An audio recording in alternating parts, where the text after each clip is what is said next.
Հայաստանում էլեկտրաէներգիայի գների թանկացման դեմ ուղղված բողոքը հանգեցրեց բռնության լուրջ ալիքի քաղաքացիների նկատմամբ։ Անդրադառնալով Հայաստանում տիրող իրավիճակին եւ լրագրողների վրա կատարված հարձակումներին, Լրագրողներ առանց սահմանների կազմակերպության Արևելյան Եվրոպայի եւ Միջին Ասիայի բաժնի ղեկավար Ջոն Բիրնն ընդգծում է, որ Հայաստանի համար նման իրավիճակն աննախադեպ է։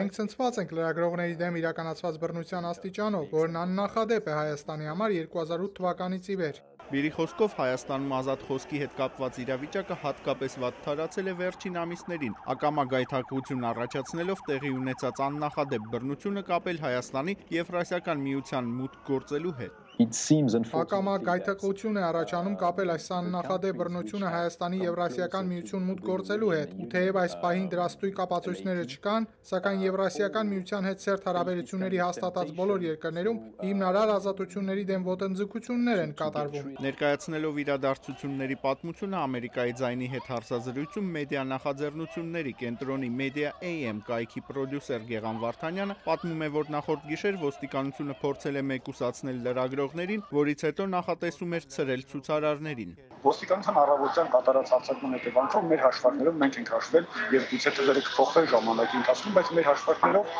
11 լրագրող վերման է ենթարկվել ոստիկանության բաժանմունքներ։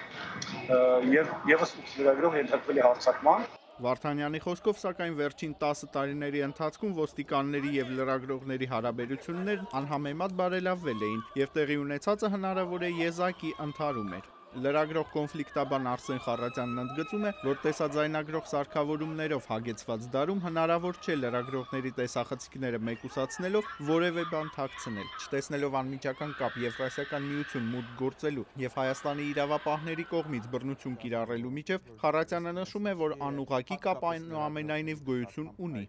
Կարծում եմ, որ այսպես ասենք, չգրված օրենք կա, որ Եվրասիական միության տարածքում